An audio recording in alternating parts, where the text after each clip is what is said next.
শুভ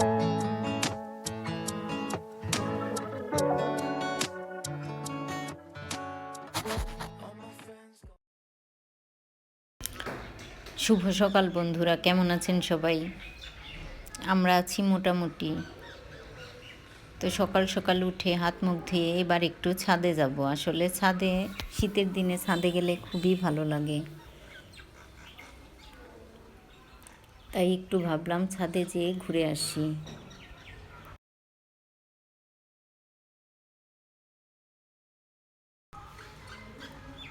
আমার মন শোনা তো আগেই ছাদে যাওয়ার জন্য দাঁড়িয়ে আছে।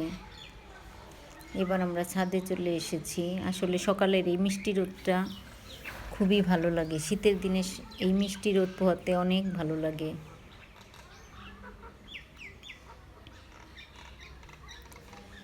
ছাদে এসে একটু হাঁটাহাঁটি করলাম।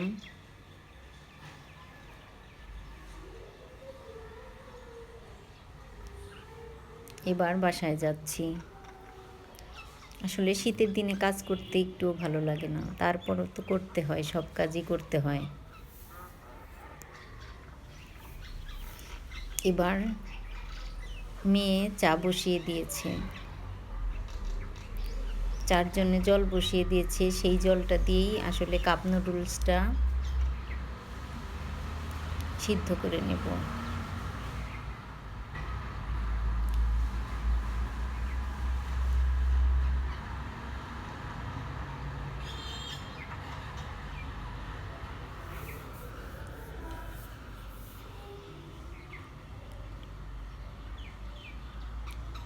আসলে এই নুডলসটা খেতে ভালোই লাগে।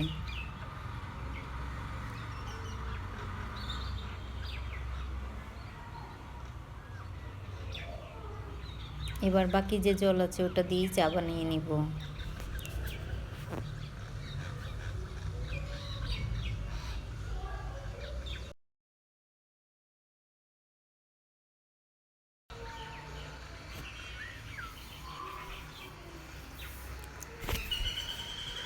আসলে ছোট বাচ্চা কাপ নুডলসটা মাঝে মধ্যে খেতে পছন্দ করে। এবার বাকি যে জলটা আছে দিয়ে দিলাম লবঙ্গ, দারুচিনি আর আদার গুঁড়া। আসলে সকালবেলা রং চাটা খেতে ভালো লাগে। লবঙ্গ, দারুচিনি আর আদার গুঁড়া দিয়ে রং চা খেলে ভীষণই ভালো লাগে। আমাদের দেখে আমার ছোট বাচ্চা একটু চা খেতে চাইলো, আসলে খেতে পারে না।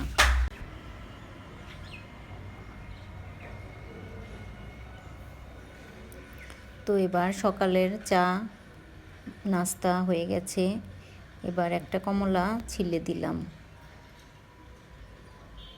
বাচ্চাদের খাওয়ানোর জন্য। আর দুপুরের রান্নাটাও আমি বসিয়ে দিয়েছি। আজকে আসলে সয়াবিনটা রান্না করব, দুপুরের জন্য সয়াবিনই রান্না করব। নিরামিষ দিনে আমি আজকে নিরামিষ খাবো, আর বাচ্চাদের জন্য ডিম ভেজে দেব। সকালে নাস্তায়ও ডিম দিয়েছি আর পরোটা দিয়েছি। আমি পরোটা দিয়ে চা খেয়ে নিয়েছি। আসলে রাতে আবার রান্না করতে হবে, এজন্য একটা আইটেমই আজকে রান্না করলাম। আসলে বাচ্চা তো ভাত খেতেই চায় না, তবে আমার বড় মেয়ে আবার সয়াবিন রান্নাটা পছন্দ করে, এই জন্য সয়াবিন রান্না করলাম আলু দিয়ে। রাতে ওদেরকে তেহারি রান্না করে দিব।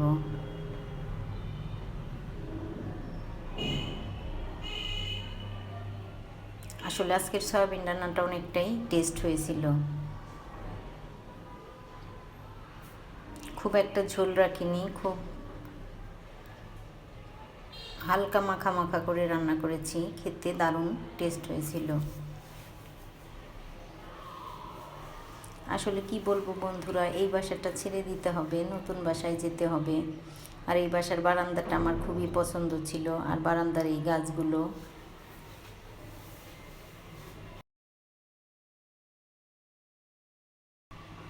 এক জায়গা থেকে অন্য জায়গায় যাওয়া, নতুন পরিবেশ, নতুন জায়গা, সব কিছুই আসলে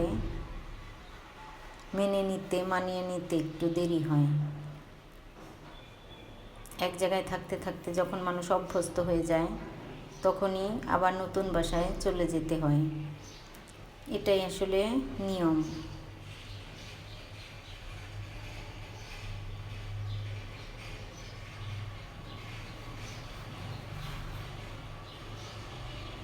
সয়াবিনটা আমি নিরামিষভাবে রান্না করেছি, যেহেতু আজকে আমি নিরামিষ খাবো। সব মশলা দিয়ে আমি কষিয়ে নিয়েছি, পেঁয়াজ আর রসুনটা ছাড়া। এবার জল দিয়ে দিলাম ঝোলের জন্য, তবে ঝোলটা খুব একটা রাখবো না, মাখা মাখা করে রান্নাটা করব।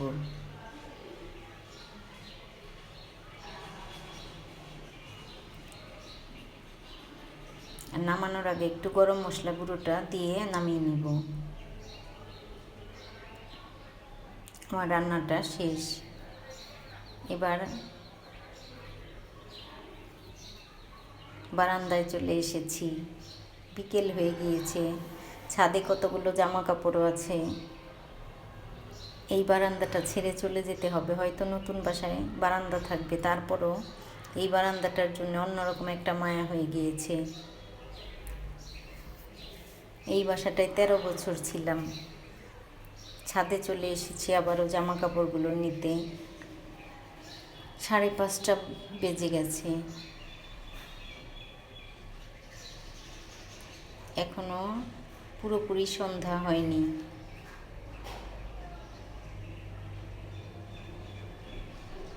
বারান্দাটা যে এই বাসায় এই বারান্দাটা যে কত ভালোবাসার, কত মায়ার, কি বলবো বন্ধুরা, আপনারা অবশ্যই বুঝতে পারেন।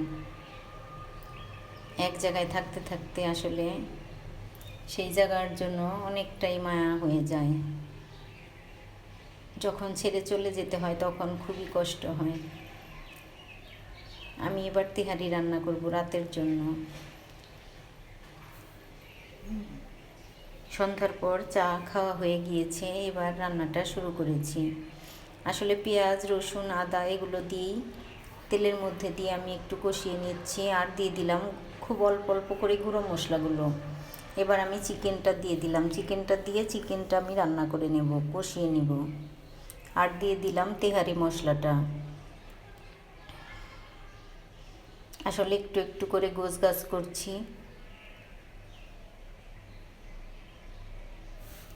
এজন্যই খুব শর্টকাট রান্না। মনটাও তেমন ভালো লাগে না। এবার সব মশলা দিয়ে চিকেনটা খুব ভালো মতো কষিয়ে নিয়েছি। এবার দিয়ে দিলাম একটু জল। এই জলটা শুকিয়ে গেলেই আসলে চিকেনটাও সিদ্ধ হয়ে যাবে, তারপর বাকি রান্নাটুকু করব। জলটা শুকিয়ে গিয়েছে, চিকেনটাও সিদ্ধ হয়ে গিয়েছে। এবার চিকেনের টুকরাগুলো আমি উঠিয়ে নিব, আর সাথে একটু ঝোল নিব, বাকি ঝোল থাকবে। এর মধ্যে আমি দিয়ে দিব আগে থেকে ধুয়ে রাখা চাউল, চিনি গুঁড়া চাউল। এবার চাউলটা দিয়ে খুব ভালো মতো ভেজে নিতে হবে।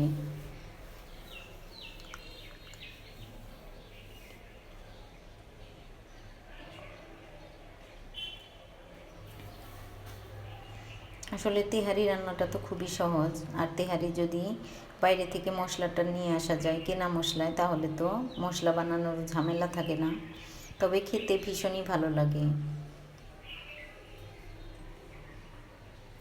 এবার চাউলটা ভেজে আমি দিয়ে দিলাম পরিমাণ মতো জল, আর দিয়ে দিলাম লবণ।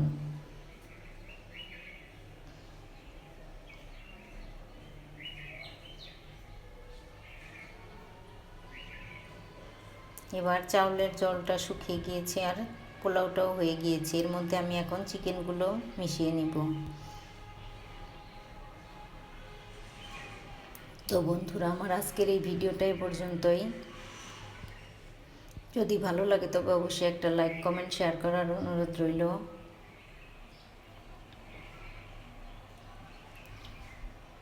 এবার চিকেনগুলো দিয়ে আমি একটু 10 মিনিটের জন্য ঢেকে রেখে দিব। তৈরি হয়ে গেল আমার এই চিকেন তেহারি।